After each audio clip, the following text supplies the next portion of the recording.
Sometimes, life doesn't shatter with a scream. It ends in silence, in a signature, a nod, a final click of a pen. And in that quiet, something else begins. After her divorce, she got drunk, but woke up in a CEO's house, which changed her life forever. The divorce papers felt heavy in Lena Moore's hands as she stared at her signature, still fresh on the crisp legal document. 7 years of marriage reduced to a few sheets of paper and a pen stroke. The upscale law office in downtown Seattle suddenly felt suffocating. Its minimalist decor and floor-to-ceiling windows doing nothing to ease the hollow ache in her chest. "Ms. Moore?" The lawyer's voice barely registered. "Would you like a copy sent to your email as well?" Lena managed a slight nod, her fingers unconsciously tracing the place where a gold band once sat. At 31, she was divorced. The word felt foreign, like a coat that didn't quite fit. She couldn't take it off. "That's all then," the lawyer continued, gathering the papers with practiced efficiency. "Your marriage to Brian Keller is officially dissolved." Dissolved, like sugar in hot coffee, like dreams in cold reality. Lena stood up, smoothing down her deep green dress, the one she had bought specifically for this day, determined not to look like the broken woman Brian probably expected her to be. "Thank you," she said, proud that her voice didn't waver. The clicking of her heels against the marble floor echoed through the hallway as she made her way to the elevator. Each step felt like another nail in the coffin of her failed marriage. The afternoon sun hit her face as she stepped onto the bustling Seattle street. Around her, life continued at its usual relentless pace. Buses groaned at stops, coffee carts served long lines, tourists snapped photos of the waterfront. None of them knew that Lena Moore's world had just ended and begun again in the same breath. Her phone buzzed. A text from her best friend, Jenna. "All done? Want me to come over?" Lena typed back, "Need some time alone. Rain check? You sure? Don't do anything crazy." A bitter laugh escaped her lips. Crazy? Like staying in a loveless marriage 3 years too long? Like believing Brian's promises to change every time she found him working late with his young, eager project manager? Instead of heading home to her quiet apartment in Capitol Hill, Lena found herself walking into a high-end bar near Pioneer Square. The kind of place she never would have dared during her marriage. Brian always insisted on sports bars and greasy food, claiming upscale spots were pretentious. "Please," she told the bartender, sliding onto a sleek leather stool. "Make it a double." The first sip burned, the second went down easier. By the third, the edges of her pain had softened just enough to be bearable. The bar had filled up with the after-work crowd. Men in tailored suits, women in sharp blazers, all of them wearing the slightly haunted look of people who had traded too much of themselves for a paycheck. "Rough day?" Lena turned toward the voice and found herself staring into the most intense gray eyes she'd ever seen. The man beside her radiated the kind of quiet authority that comes from being used to having his word followed without argument. His black suit looked like it cost more than her monthly rent. But it was his expression that caught her, the mix of curiosity and something else she couldn't quite read. "You could say that," she replied, raising her glass in a mock toast. "I just signed my divorce papers." "Congratulations." The response was so unexpected, it made Lena laugh. Most people say, "I'm sorry," when they hear about divorce. Most people are lying. He signaled to the bartender. "Another round for the lady. I'll have the same." "I don't need charity," Lena protested. He merely smiled, just the faintest upturn of his lips, which somehow made him even more striking. "Consider it a celebration of your freedom." 2 hours and several drinks later, Lena found herself talking more than she had in months. She shared stories she'd never even told Jenna, about how Brian had slowly chipped away at her confidence, how he'd made her feel insane for suspecting his cheating, how she'd lost herself trying to become the wife he wanted. The words poured out of her like they had been bottled up for years. Shaky at first, then flowing faster with each sip, each nod from the man beside her. She was surprised by how easy it felt to speak freely, to not be interrupted or dismissed. With Jenna, she had always held a little back to avoid worrying her. With Brian, honesty had felt like a landmine. But with this stranger, she felt safe. Not judged, just heard. The stranger, still nameless, listened with a focus that should have made her uneasy, but instead, it made her feel seen in a way she hadn't in years. What would you do, he asked during a lull in the conversation, if you could start over? No limits, no past holding you back. The alcohol loosened her tongue, made her brutally honest. I'd stop being afraid, she said. I'd build something that's mine, not someone else's version of who I should be. His eyes darkened, not with judgment, but something like interest. And what's stopping you?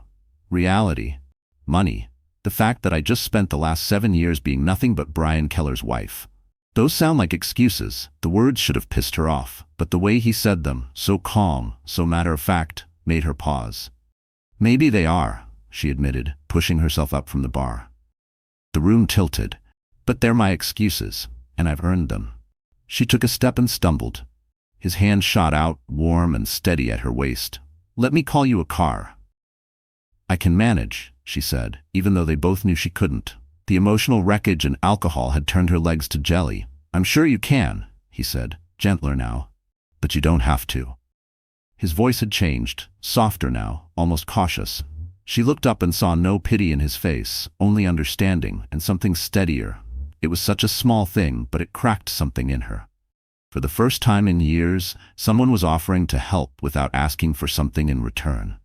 And for the first time, she let herself accept it, not because she was weak, but because she didn't want to carry everything alone anymore. That was the last thing Lena remembered clearly from that night. The rest came in fragments. Slipping into a sleek black car, city lights blurring by, the subtle, expensive scent of his cologne as he helped keep her upright. When she woke the next morning, reality hit like a hammer. She opened her eyes to find herself in an unfamiliar bed, in what had to be the most elegant bedroom she'd ever seen. Floor-to-ceiling windows offered a stunning view of Puget Sound, and the sheets beneath her felt like clouds woven from Egyptian cotton. Oh God, she groaned, sitting up slowly. She was still wearing her deep green dress from the night before, though someone had removed her shoes and placed them neatly beside a velvet armchair. Good morning. Lena turned sharply toward the voice and found him standing in the doorway, immaculate in a fresh suit, holding 2 cups of coffee. 2 cups of coffee. In the harsh morning light, he looked even more commanding, all sharp lines and composed power. I'm Grayson Ellis, he said, offering her one of the cups, and I have a proposition for you. Lena took the coffee with trembling hands, her thoughts spinning. Grayson Ellis, CEO of Ellis Global, infamous for his relentless business strategies and near-mythical level of privacy. She'd seen his face in financial publications before, but none of the photos had done him justice. He looked completely at ease in his environment, impeccably dressed, poised, in control. Meanwhile, Lena sat there still in her wrinkled dress, mascara faintly smudged, heart pounding in her chest. The contrast between them couldn't have been sharper, and it made her feel all the more exposed. Whatever happened last night, she began, but he cut her off with a subtle shake of his head. Nothing happened. You were in no condition to consent to anything. And I'm not that kind of man. His eyes locked on hers with an unwavering calm. But I am the kind of man who recognizes potential when I see it. Potential? Lena nearly laughed. I'm a drunk divorcee who passed out in a stranger's penthouse. You're a woman who survived years of emotional erosion without losing your core. That's rare and impressive. He sat in the armchair across from the bed. Though relaxed in posture, his gaze was sharp and focused. Last night, you said you wanted to build something of your own. I can help make that happen. Lena blinked at him, suspicious. Why would you want to help me? I have my reasons, he replied simply. He reached into his blazer and pulled out a business card, placing it on the nightstand. Lena stared at the card for a moment, afraid to touch it. The situation felt unreal, like she was being invited into a world she didn't belong to. But beneath the skepticism was something more dangerous. Hope. And that, she knew, could ruin her faster than any mistake she'd made in her marriage. Think about it. Call when you're ready to hear my proposal. There's a car waiting downstairs to take you home. He walked toward the door, then paused. Oh, and Lena, next time we meet, I expect you to be sober. And then he was gone. Lena sat frozen in the luxurious bed, the coffee cooling in her hands. Her head throbbed, her mouth felt like sandpaper. Her life had just veered onto a path she could never have predicted. The card was understated but elegant. Thick cream stock. No name, no company, no title, just a phone number embossed in clean silver ink. Just like the man, revealing nothing while implying everything. Lena picked it up, running her finger over the raised numbers. One call. It could change everything, or wreck what little she had left. Was she brave enough to find out which? 3 days. That's how long Lena stared at Grayson Ellis's business card before finally dialing the number. 3 days of pacing her cramped Capitol Hill apartment, caught in an endless loop of doubt and what-ifs. She imagined every outcome, tried to reason with herself that calling a man she'd met during a breakdown wasn't the sanest decision she'd ever make. But every time she put the card down, she picked it back up again. She couldn't stop thinking about what he'd said, about building something of her own. For the first time in years, someone had looked at her and seen more than just the mistakes she'd made. That thought lingered like a whisper in the back of her mind, impossible to ignore. The afternoon sun stretched long shadows across her hardwood floor as she finally picked up her phone. Her phone felt heavy in her hand as she dialed, each number bringing her closer to what might be the biggest mistake or boldest move of her life. The line rang twice before a crisp female voice answered. Mr. Ellis's office. This is Lena Moore. I was given this number. Yes, Miss Moore. Mr. Ellis has been expecting your call. Please hold. Before Lena could even begin to unpack what that meant, how someone like Grayson Ellis, one of Seattle's most powerful CEOs, had been waiting for her call, his deep voice filled the line. Lena, I was starting to think you'd thrown my card away. I considered it, she admitted, her heart thudding. Several times, actually. But you didn't? There was a note of satisfaction in his tone. Can you be at the Ellis building in an hour?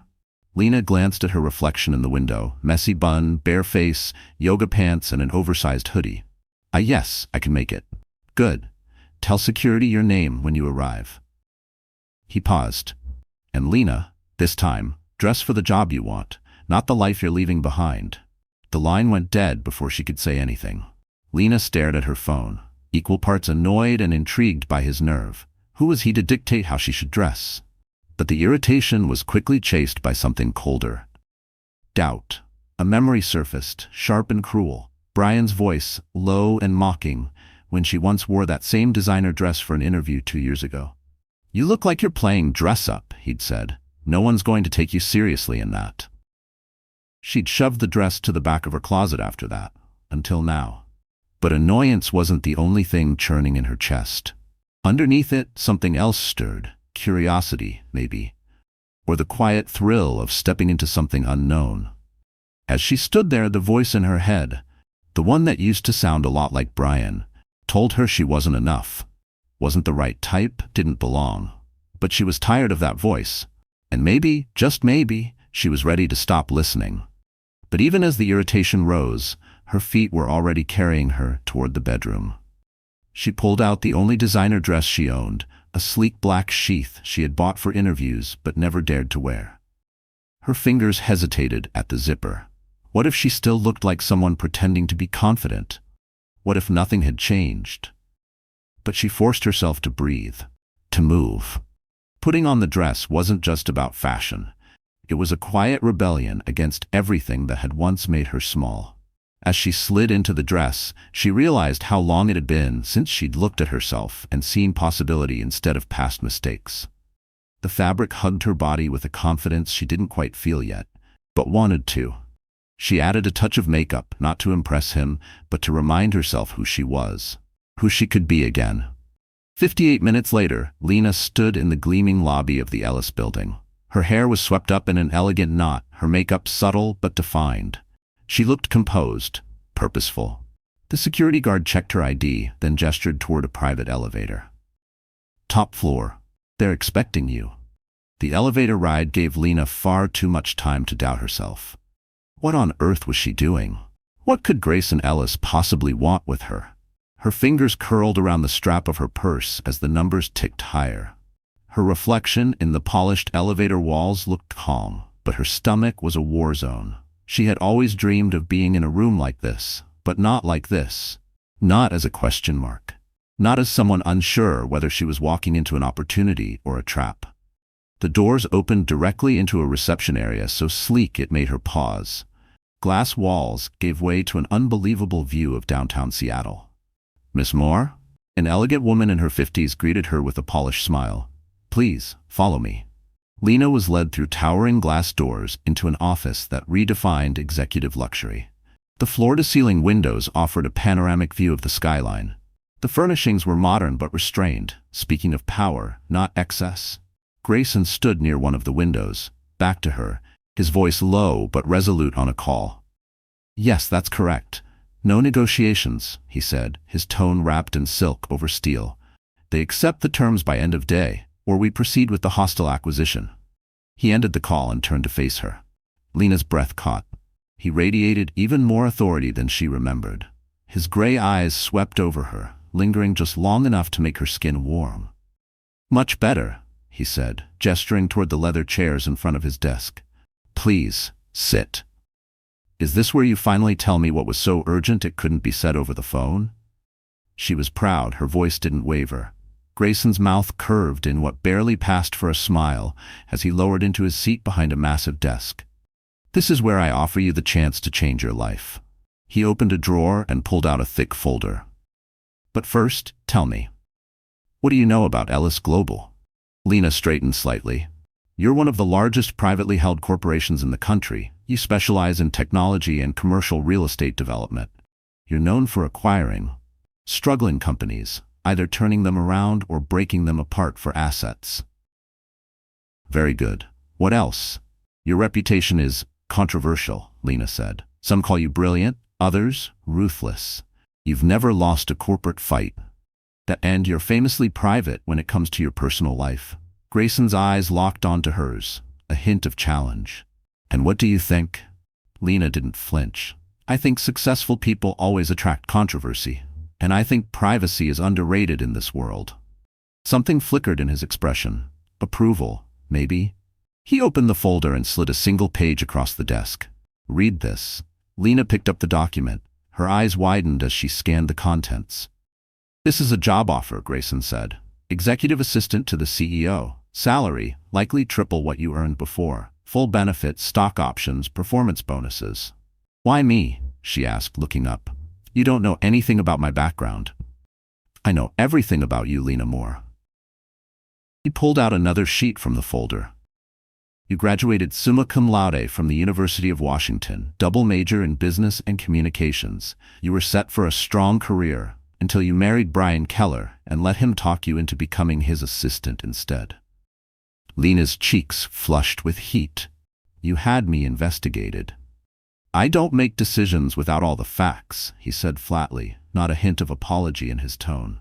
"I also know that, even while you were pushed into a supporting role, you essentially ran your husband's division. Under your quiet management, quarterly performance improved by 40%. And yet, he took all the credit." "That's in the past," Lena said stiffly. "No, that's proof of what you're capable of." Grayson leaned forward slightly. "You have talent, Lena. What you lack is opportunity and confidence. I'm offering you both." "In exchange for?" Because of course, there had to be a catch. Men like Grayson Ellis didn't hand out life-changing chances out of generosity. "Your full dedication to the role," he said. "No distractions, no divided loyalties." His eyes didn't waver. "And your discretion regarding certain aspects of our working relationship." Lena's pulse jumped. "What aspects?" "To the public, you'll appear to be more than just my assistant," he said plainly, like he was talking about a quarterly forecast. "There's been pressure from investors and the media, questions about my lack of personal involvement. The board thinks it makes me look unstable." He met her gaze evenly. "Having you at my side for events, meetings, social functions would resolve that." "You want me to pretend to be your girlfriend?" Lena asked, almost laughing. "That's ridiculous." "Is it?" he replied coolly. "You get financial independence and a career most people would kill for. I get a competent assistant and an end to the gossip." He shrugged with elegant ease. "It's a business arrangement, nothing more." "And what happens?" Lena asked, "when you meet someone you actually want to date?" "I won't." His tone left no room for doubt. "Romance is a distraction I neither want nor need. This arrangement would be temporary, a year, maybe 2. Long enough to satisfy the board and give you the experience and network to go anywhere you want after." Lena stood, suddenly needing space. She walked to the window, staring out at the Seattle skyline. The logical move would be to walk away, to find a normal job, with normal hours and normal expectations.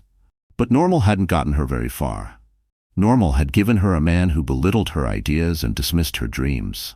Normal had left her feeling small, forgettable. Grayson's offer wasn't normal, but maybe that was the point. Maybe she was finally done choosing the safe route, only to end up lost anyway.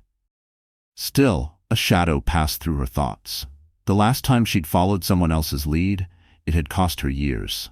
Brian used to call it support when he asked her to abandon her marketing pitch to push his instead. "You're better behind the scenes, Lena," he'd say with a smile that never reached his eyes. That same smile crept into her memory now, uninvited. "Why did you really choose me?" she asked, still facing the view. There must be 100 more qualified candidates who would jump at this. She heard his footsteps as he moved behind her. "Because when I asked what you'd do with a second chance, you didn't talk about status or money," he said, his voice low. "You talked about building something of your own." He was closer now, just behind her.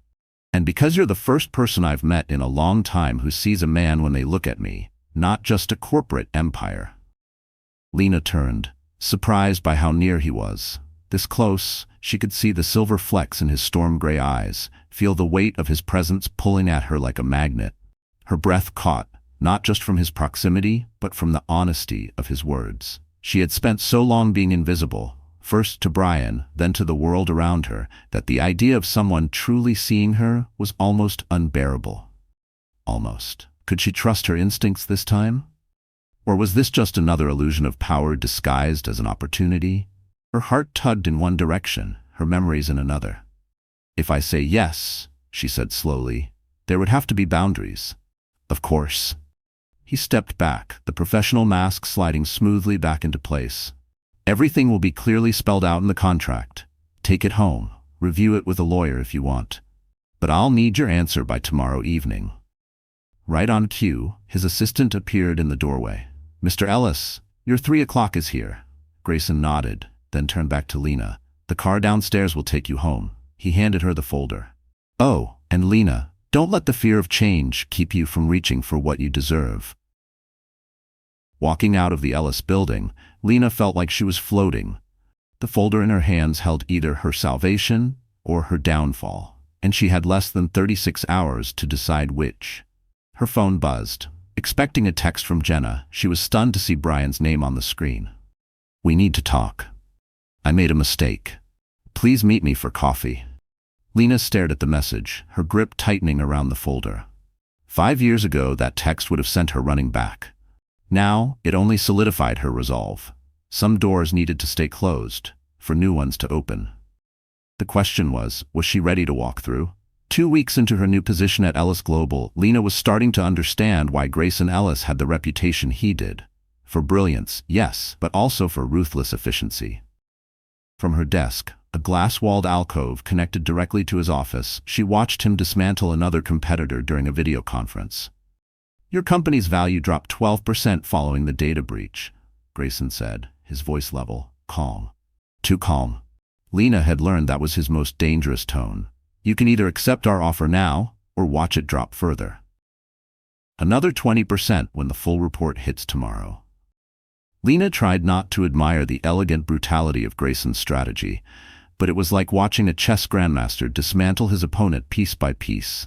He always seemed to be several moves ahead. On screen, the CEO on the other end looked stunned. Finally, he nodded. "Send over the paperwork." When the call ended, Lena entered Grayson's office with a stack of fresh contracts requiring his signature. "That was impressive," she said, placing the documents on his desk. "Terrifying, but impressive."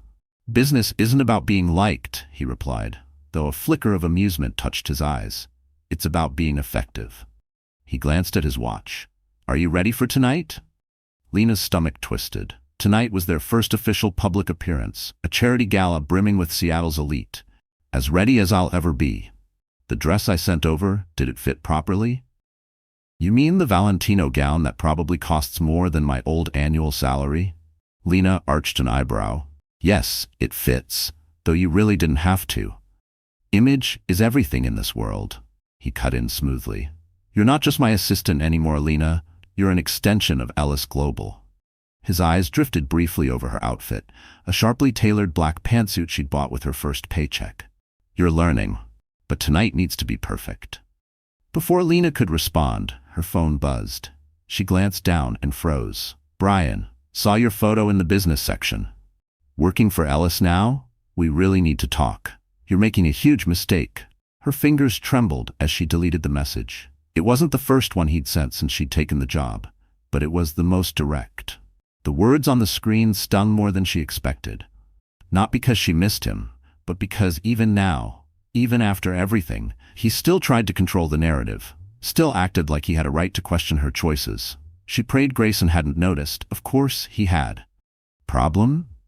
No, she said too quickly. Grayson stood and moved around the desk until he was facing her. Rule number 1 in our arrangement, Lena. Don't lie to me. Ever. She met his gaze, defiant. It's personal, not relevant to work.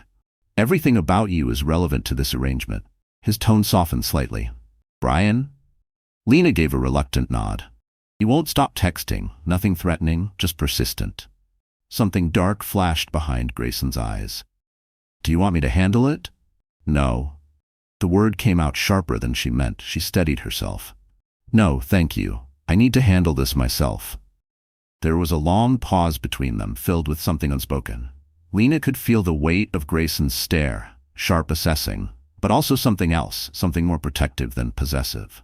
Grayson studied her for a beat before nodding. Very well. The car picks you up at 7. He turned back to his work, effectively dismissing her. Later that evening, Lena stood in front of her bathroom mirror, barely recognizing the reflection staring back. The deep burgundy Valentino gown fit her like it had been custom-made.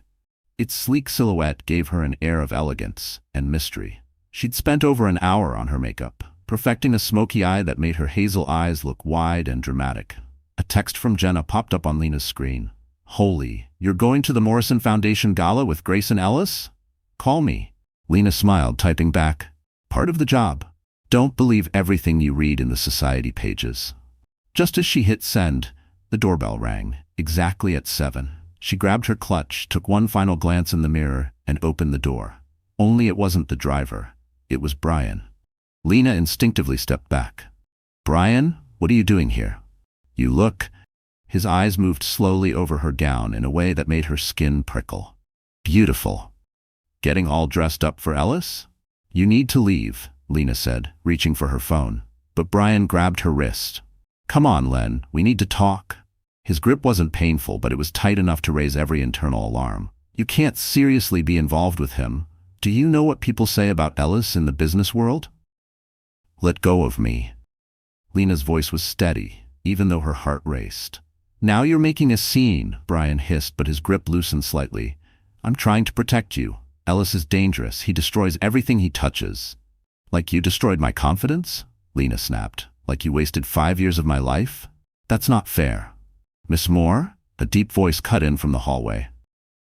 Lena turned to see Watson, one of Grayson's security team, standing at her door. She'd only met him once, but his quiet authority filled the space like a warning.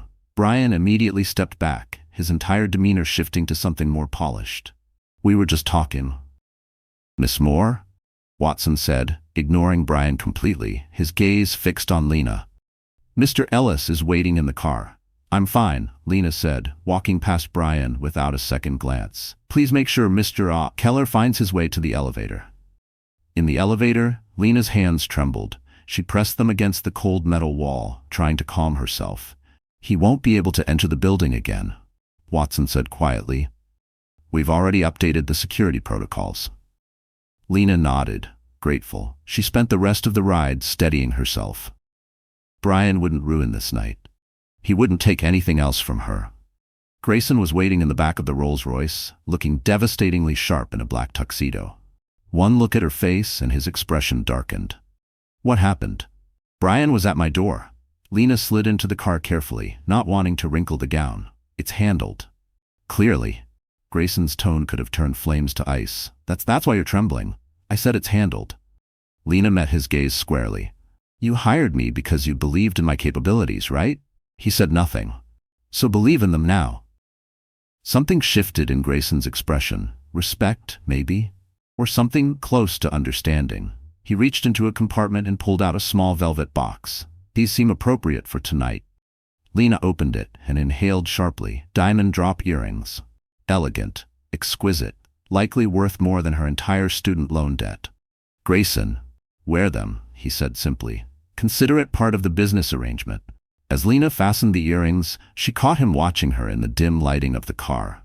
There was something in his expression she couldn't quite read, something that made Lena's pulse pick up in a way that had nothing to do with fear. One more thing, Grayson said as they neared the venue. The press will be watching us closely tonight, looking for any sign this isn't real. Every look, every touch, they'll scrutinize it. Are you ready for that? Lena thought of Brian's possessive grip, of 5 years spent shrinking herself to fit into someone else's idea of who she should be. Then she thought about the way Grayson looked at her, not like something to be claimed, but like an equal. A force. Yes, she said firmly. I'm ready. The car pulled up to a red carpet flanked by photographers. Just before the door opened, Grayson reached for her hand. His touch was steady, warm, confident, but not possessive. Remember, he murmured, you belong here just as much as anyone else. The door opened, and Lena stepped into a wall of flashing lights. Grayson's hand moved to the small of her back, grounding her. She lifted her chin, letting a hint of a knowing smile curve her lips. Let them stare. Let them speculate. Let Brian see the photos tomorrow and realize exactly what he'd lost. Tonight wasn't about him, and it wasn't even about Grayson. Tonight was about Lena Moore, walking into her own power, one designer heel at a time. The crowd, the lights, the intensity, none of it shook her. Instead, it fed something deep inside her, something that had been sleeping for years. For the first time in forever, she felt like she was exactly where she was supposed to be, not as someone's accessory, not as someone's shadow, but as herself. But as Grayson leaned in to whisper something, strictly for the cameras, of course, Lena felt a flutter low in her stomach. Something dangerous. Something real. Because no matter how brave her thoughts were, no matter how firmly she reminded herself this was all business, her body didn't seem to believe her. Rule number 1 was never lie to Grayson Ellis. But as they made their way through the dazzling crowd, Lena started to wonder if she was lying to herself instead. The next morning, Lena's face was everywhere. Business headlines, society blogs, social media. Mystery woman captures Ellis's heart. Power couple alert, Grayson Ellis's new romance. Every article dissected their every look, every hand placement, every whispered word. Well, Jenna said, stirring her coffee across from Lena at their favorite cafe, you sure know how to make an entrance. She turned her tablet to show Lena a particularly intimate photo, Grayson's hand resting at her waist, his mouth close to her ear. Care to explain what's really going on? Lena stalled, stirring her own drink. It's complicated. That's not a denial. Jenna leaned forward, eyebrows raised. Lena, I've known you since freshman year. I've never seen you look at anyone the way you're looking at him in these pictures. Not even Brian. It's business, Lena insisted, just a mutually beneficial arrangement. Right, because Grayson Ellis, Seattle's most untouchable CEO, routinely escorts his assistants to black tie galas and drops enough jewelry to cover a mortgage. Lena opened her mouth to reply, but nothing came out. Because it wasn't just Jenna's words that rang in her ears. It was the echo of her own heartbeat last night, standing beside him, feeling that impossible tension between them. Before Lena could respond, her phone buzzed. A message from Grayson's private line. Come to the office. Now. Emergency. I have to go, Lena said, grabbing her things. Rain check on the interrogation? This conversation is far from over, Jenna called after her as Lena hurried out. Lena stepped onto the executive floor and immediately sensed the chaos. Junior execs rushed in and out of offices, phones rang off the hook, and tension practically buzzed in the air. Inside his office, Grayson stood with his jacket off, sleeves rolled up, looking every bit like a general mapping out a war plan. Multiple screens displayed alarming stock tickers and news updates. What's happening? Lena asked, closing the door behind her. We have a leak, Grayson said, his voice low and tightly controlled. Someone accessed confidential details about our upcoming merger with TechVision and sold it to a competitor. The stock is tanking. Lena moved beside him, eyes scanning the data on the screens. How bad? Bad enough to jeopardize the entire deal. If we don't get control before market close. He ran a hand through his hair, a rare crack in his composed exterior. We need to find the source, fast, and develop a counter-strategy. I can help. Lena was already in motion, heading for her desk. I'll start with the access logs for the merger files. For the next few hours, they worked like a well-oiled machine. Lena's meticulous organization balanced Grayson's strategic fire. She anticipated his requests, handed over reports before he asked, and kept the chaos outside their glass walls at bay. While you work your magic, she said around noon, setting a coffee on his desk, you also need caffeine and food. She placed a protein bar beside the mug. Grayson looked up, really looked at her, for the first time in hours. There was something in his eyes that hadn't been there before. You're good at this. At fetching coffee? She quipped, arching a brow. At reading people, he replied evenly. At knowing what they need. He took a sip. It was exactly how he liked it. At being indispensable. The words landed heavier than she expected. Once, in her past life with Brian, she'd made a similar effort, running late nights, preparing reports, saving projects behind the scenes. And still, he'd told her she was just supporting staff. Not essential.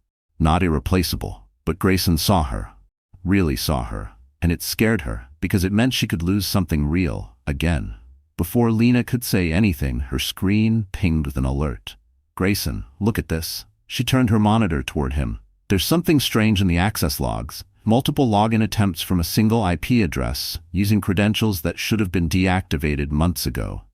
Grayson moved behind her, leaning in to get a better view, his presence warm at her back. Whose credentials?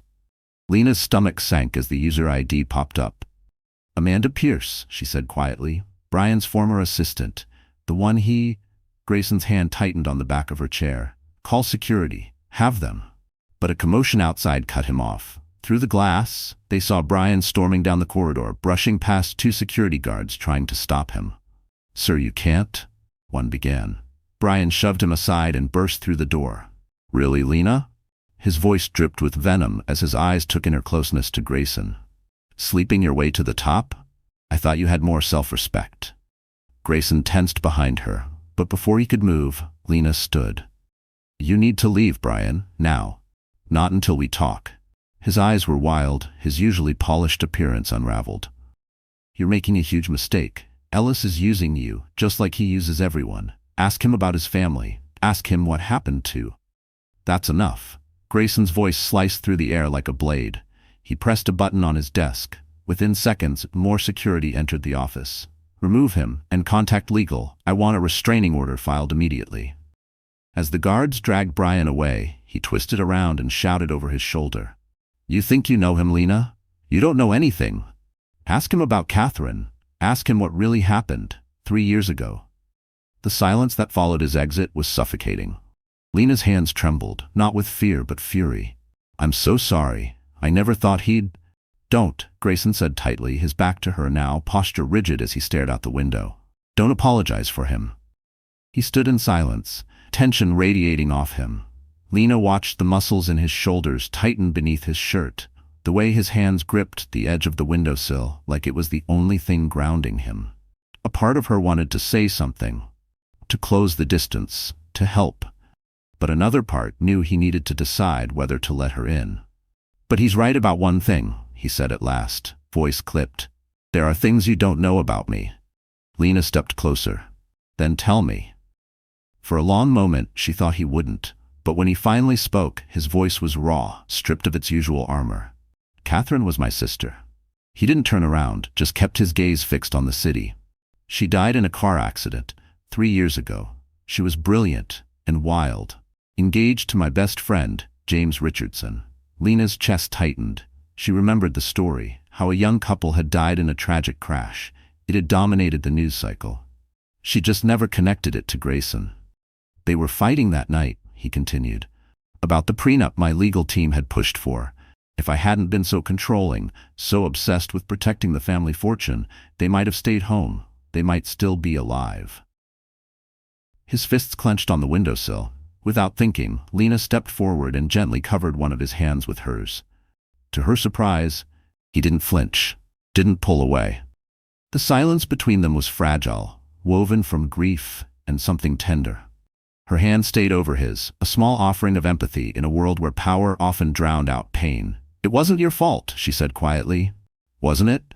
He finally turned to face her. The pain in his eyes stole her breath. "I've spent my whole life trying to control everything around me," he said.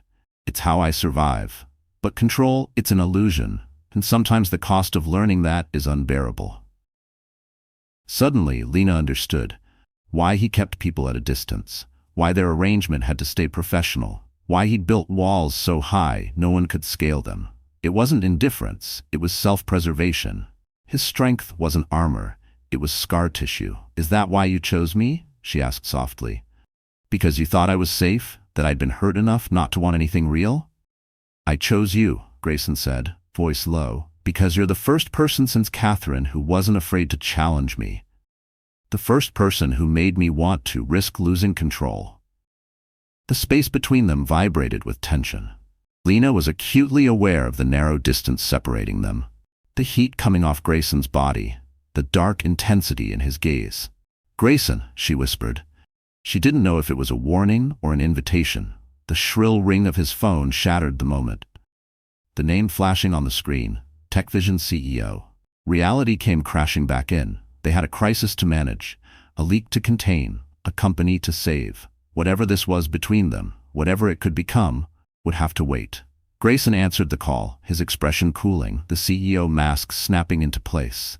But just before he turned away, his hand squeezed hers, briefly, barely, but enough to make her wonder if she'd imagined it. Lena returned to her desk, her mind spinning. The day had started with a corporate emergency and somehow turned into something infinitely more dangerous. The collapse of emotional walls, the rise of feelings that could dismantle everything. Her phone buzzed with a text from an unknown number. "You should have listened to your ex-husband, Lena. Some secrets are better left buried. Consider this your only warning." Her blood turned to ice. She glanced up at Grayson, now deep in damage control mode, and made a choice. She deleted the message without saying a word. He had enough to deal with today. This would be hers to handle. The warning proved prophetic. 3 days after the TechVision crisis, Lena arrived at Ellis Global to find the company in chaos again. Only this time, she was the center of it. CEO's secret lover, the truth about Lena Moore. The headline blazed across every major business outlet. The articles rehashed her marriage to Brian, painting her as a calculated opportunist who divorced with the intent of targeting Grayson Ellis. Leaked emails, heavily edited and clearly out of context, suggested she had been feeding information to competitors all along. "Don't read that garbage," Jenna urged her over the phone. "We'll fight this, Lena. I have to go," Lena cut in, watching Grayson storm into the office, his face a mask of rage. He shut the door behind him. "Explain," he said flatly, tossing a tablet onto her desk. On the screen was an email, supposedly from her to Brian, discussing Ellis Global's confidential data. "It's fake," Lena said without hesitation, locking eyes with him. "You know it's fake." "Do I?" His voice was low, controlled, lethal. 3 days ago, someone accessed our system using Brian's old credentials.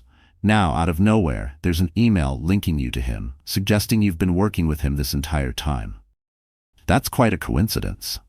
Lena stood, her shock giving way to rising anger. "Is that what you really think? That all of this, everything between us, was some elaborate setup? Our relationship?" Grayson laughed, sharp and hollow. "This was a business arrangement, Lena. Nothing more." The words hit like a slap. But Lena didn't flinch. "If you really believe I betrayed you, then fire me," she said, voice steady. "But we both know that's not why you're truly angry." "Don't. You're angry because you let me in. Because for the first time since Catherine died, you let yourself feel something real."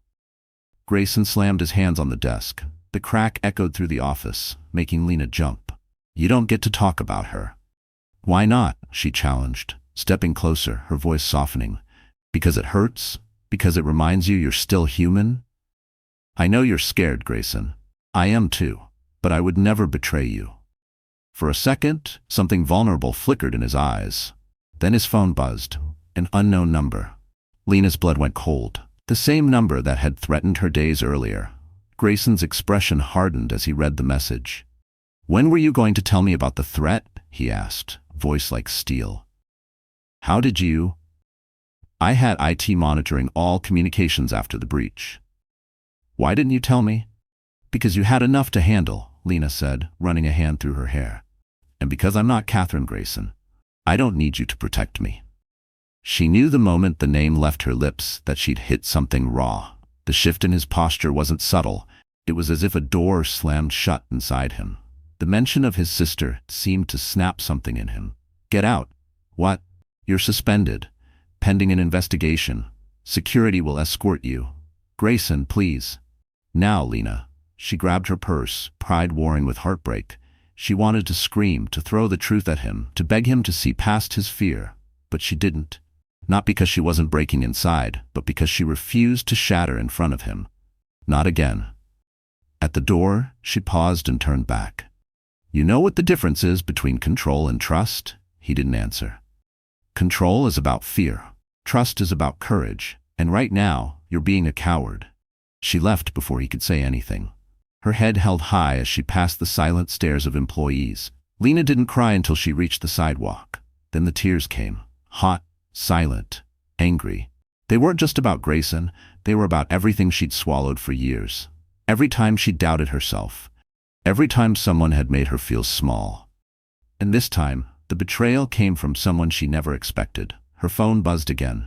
Another message from the same anonymous number. "Smart girl, keeping secrets. Now meet me at the old warehouse on Perry Street if you want the truth. Come alone, or Ellis Global's next scandal will make today look tame." Lena stared at the message. Pieces began to fall into place. She knew that warehouse. It had belonged to one of Brian's companies. Before Ellis Global acquired it in a hostile takeover, she should call the police. She should tell Grayson. She should do anything except what she was about to do. But Lena Moore was tired of other people writing her story. The warehouse district was desolate when her cab pulled up. The building loomed dark and cold against the evening sky. Her heels clicked on the pavement as she approached the side entrance. The door was already ajar. Inside, emergency lights flickered, casting ghostly shadows. And standing in the center of the room, waiting, was Amanda Pierce, Brian's former assistant and former mistress. "I was starting to think you wouldn't come." Amanda's smile was razor sharp. "But I should have known better. You always were so predictably noble." "It was you," Lena said, the pieces falling into place. "You're the one who leaked the TechVision documents. You planted the fake emails." "Give the lady a prize." Amanda's laughter echoed off the concrete walls. "Brian may have been an idiot, but he taught me one thing. Information is power, and I've collected a lot of it over the years." "Why?" Lena demanded. "What could you possibly gain from trying to destroy Ellis Global?" Amanda rolled her eyes. "This was never about Grayson. It was about you." She pulled out her phone, fingers hovering over the screen. "You had everything. Brian's love, his attention. Then you left him, and instead of crumbling, you landed an even bigger target. The great Grayson Ellis. It's not fair." Lena nearly laughed. "Brian never loved me. He controlled me. Just like he controlled you. And now you're letting that same control ruin your life." "Shut up." Amanda's mask cracked. "You don't know anything. I'm the one in control now." "Put the phone down, Amanda."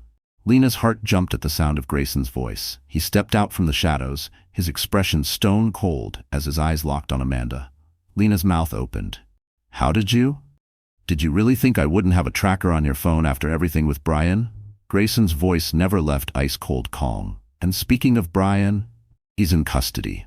Apparently guilt talks faster when paired with federal charges." Amanda's hand trembled. She raised the phone slightly. One tap and every major news outlet gets evidence of Ellis Global's shady practices. Your reputation? Done. "Go ahead," Grayson said, voice eerily still. "Because while you were busy playing amateur hacker, my cybersecurity team was following your every move, every fake document, every doctored file, every threat. By tomorrow, you'll be facing charges for corporate espionage and data tampering." He stepped closer. "The only question now is, do you want to add blackmail to the list?" Amanda's face crumpled. The phone slipped from her fingers, clattering to the concrete floor as uniformed security officers emerged from the shadows. "Take her," Grayson ordered. As Amanda was led away, he turned to Lena. "You should have told me." "And you should have trusted me," she replied. They stood there, the warehouse dim and quiet around them, months of unspoken words hanging heavy in the air. Finally, Grayson spoke, his voice raw. "When Catherine died, I swore I'd never let anyone close enough to hurt me again. I built walls," Grayson said, voice low, "created systems, controlled everything I could." He took a step closer. "Then you walked into my life and made me question everything." "I'm not Catherine," Lena said gently. "And you're not Brian. We can't let our past define what we could have." "I know." He took another step. "When I saw that threat on your phone, when I realized you were in danger, I've never been more afraid. Not of losing control, but of losing you." "So what are you going to do about it?" Lena asked, heart racing. Grayson didn't answer with words. He closed the distance between them and kissed her. It wasn't like the staged, calculated touches they'd rehearsed for the media. It was raw, honest, desperate, real. Everything they'd been holding back, released in one breathless moment. There was no performance this time, no veil of convenience or pretense. It was a kiss carved from vulnerability, from everything unsaid. It tasted of redemption, of risk taken, of walls crumbling, and something truer rising in their place. When they finally pulled apart, Lena smiled. "That wasn't very professional, Mr. Ellis." "I think," he said, brushing a hand down her cheek, "it's time we renegotiated our arrangement. No more pretending," he added, cradling her face. "No more walls. Just us figuring this out together." "And what about Ellis Global? The board? Your reputation?" Grayson shrugged slightly, his thumbs still stroking her skin. "Let them talk. Some things are worth losing control for." His voice was calm, but beneath it Lena felt the tremor of something new. Faith. In her. In them. Not because the path ahead would be easy, but because they were finally choosing it, fully and without apology. Outside, the sun was rising over Seattle. A new day, a new beginning. Lena looked at Grayson. Not the CEO, but the man who had finally learned to trust. And she realized, sometimes the control you think keeps you safe is the very thing holding you back from everything you've ever wanted. "So," she said, threading her fingers through his, "what now?" His smile, genuine, unguarded, was everything she'd once thought she'd never find again. "Now, we write our own story." And in that moment, standing in the place where every secret had come to light, Lena understood something. True love isn't about fairy tale beginnings. It's not about the absence of fear. It's about finding someone who makes you brave enough to face it, strong enough to move past it, and free enough to become everything you were always meant to be. The morning light streamed through the warehouse windows, turning everything golden. Outside, the city stirred to life. But inside, Lena and Grayson had already found their forever. One built not on fear or control, but on trust, courage, and the kind of love that makes every beginning feel like coming home. Dear friend, sometimes the hardest battle we fight is the one against ourselves. The fears we disguise as control, the pain we bury beneath "I'm fine," and the love we push away because it feels too risky. But as the Stoics teach us, we cannot outrun fate, only meet it with clarity and courage. Lena and Grayson didn't find a perfect love. They found something better, a love that asked them to be honest, to be brave, to surrender the illusion of control in exchange for something real. Maybe that's what all of us are looking for. Not a life without fear, but a life where we are no longer ruled by it. Let go. Step forward. You are more ready than you think. If this story moved you, please consider liking the video, sharing it with someone who needs hope today, and subscribing so you don't miss the next journey. Your support means the world to us.